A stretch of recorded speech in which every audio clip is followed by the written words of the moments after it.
Ladies and gentlemen, welcome back to the workshop. It is fantastic to have you here because we have Mike here. He won the t-shirt competition that we ran in August. Yesterday, we started making up some Damascus for... the blade of a hockey stick. The blade of a hockey stick. So we're making a Damascus steel blade of a hockey stick. Yep. We've got this cupped over. It's now time for us to run into the grinding room and he's gonna grind this, we're gonna cut it, we're gonna stack it, we're gonna start making some W's. Hope you guys enjoy. We've got Mike, his own respirator, brand new. Save him from inhaling too much grinding dust.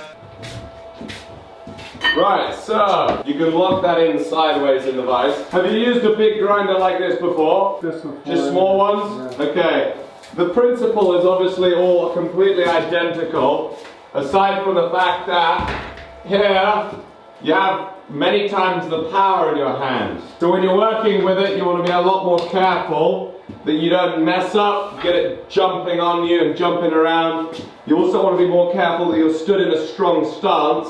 So again, you don't have those same kind of issues. With these grinding discs, they're most aggressive the higher up they are. So if you want to be aggressive, raise the angle and use more of the toe of the disc.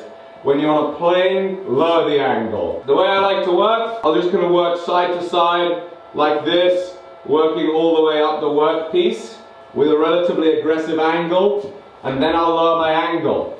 You want to make sure that you haven't got any pitting in there. It wants to be a clean surface, right? I'll do a couple inches, and then you can do the rest.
Mike, are you telling me that is your second time ever welding? Second time. That's insane.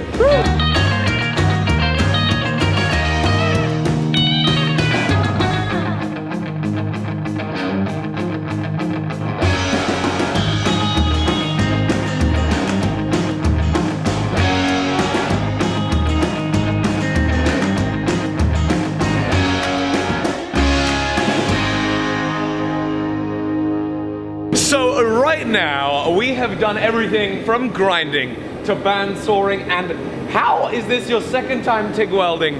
You're a complete beast at it. You did amazingly. Piece of cake. Piece of cake.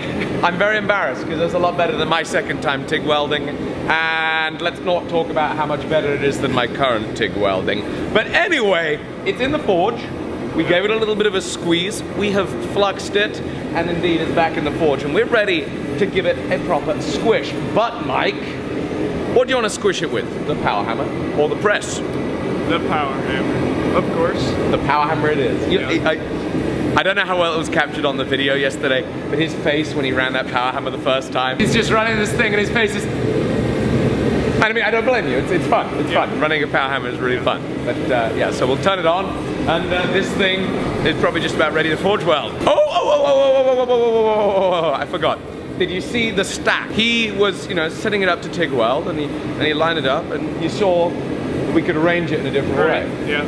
So this is a stack that I've not done. We got W's in the middle, and we got them on either side too in the other orientation. So we have something that is going to look like this. That is going to be a crazy pattern. I'm really pleased that you wanted to set it up like that, because then it means that I get to learn something too. Let's do some power hammering.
How you feeling, Mike?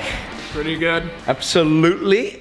It forged out in the forge, annealing it, letting it be nice and soft. You know the drill, guys. And so this is, as we said, a pattern that he's come up with. What were the steps that you did to manipulate the pattern, and what are you trying to do with it right now? First, we stacked up the billet. We cut it, restacked it. 3 in the middle, then 2 on the sides. Yep. Put it back in, drawed it back out. In the middle, we brought it to a square. Yep. And then rounded it to a circle. And then, of course, you then flattened it down, Right. which is kind of essentially the same move we did yesterday. Yep. And what that does is that's going to hopefully start cupping this pattern, which is going to be weird because we've got pattern in 2 dimensions, not just kind of one plane. And so it's going to be interesting to see what that cupped pattern then stacked up again the same way we stacked it up yesterday is going to look like. So it's interesting, and we're all learning things, which is great. And the best thing is that because Mike watches all my videos, you're like, oh yeah, we're gonna make some W's then, and so he knows exactly how to make W's because he watches my videos, and you know, yeah, we'll just stack it up and see how that looks. I mean, it's the greatest thing.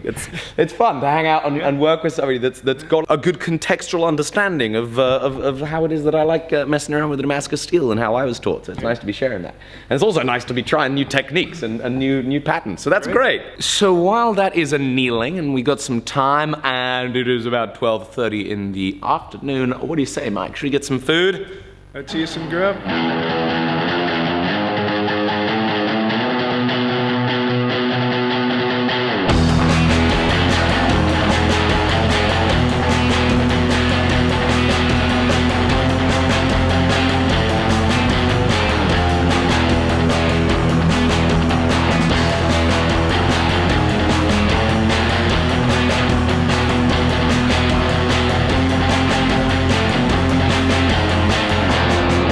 That was some good teamwork, and I dare say we have just had a fantastic meal. We had, what is the name of the pasta with the meat inside it?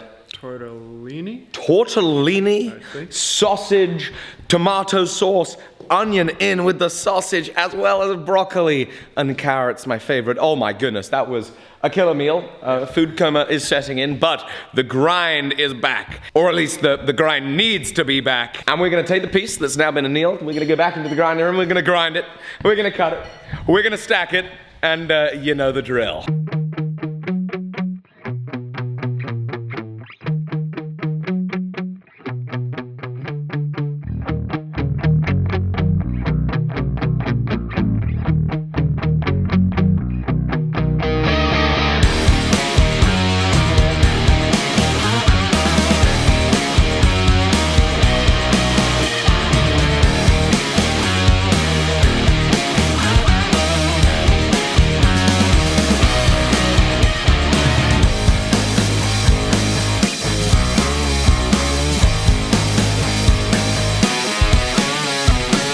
Right, Mike, you ready to do the honors and see how the pattern looks? Yeah.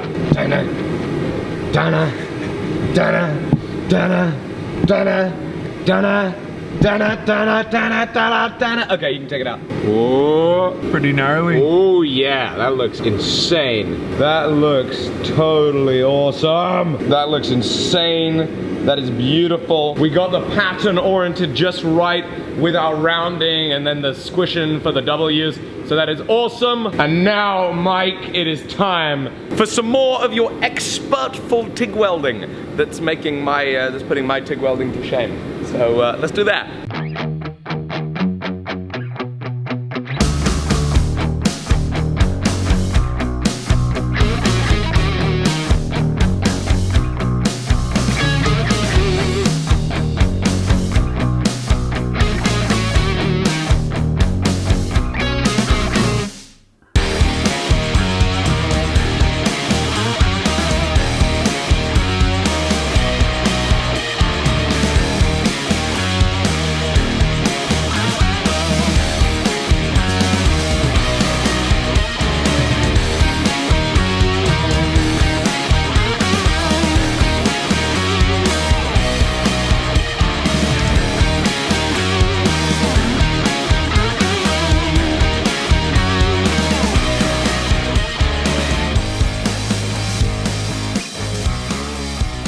So here we have two 2-pound hammer billets. As I mentioned in the last video, the reason Mike won the August t-shirt competition is because he made himself some hammers, as per my recommendation. The children, as soon as they're born, should be given 2 square circle rounding hammers, just straight out of the womb, right there and then. Square circle rounding hammer. As per my recommendation, he made some hammers for his twins, posted photos of himself with the hammers, with the ultrasound of his twins. Awesome, fantastic, awesome story, just brilliant, so thrilling. But Mike, the hammers were not square circles, they were cross beams. Frankly, I'm a little disappointed that you could do that to me. You follow my recommendation so closely and then you leave it at cross beams, you don't do square circles. I mean, that's fine. But we need to make square circles. And so, these 2 billets of steel are indeed going to become 2 square circle rounding hammers for the twins that are brewing in Mike's wife's belly. Great stuff.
Ladies and gentlemen, we are going to leave it there for the day, and we're going to continue on with the Damascus steel ice hockey blade and the 2 hammers for his soon newborn twins. This is just so exciting. It has been a massive amount of fun having you guys here in the workshop. I'm looking forward to seeing you on the next episode. Would anybody else be interested in another t-shirt competition? Let me know in the comments below, and I'll see you tomorrow. Bye-bye.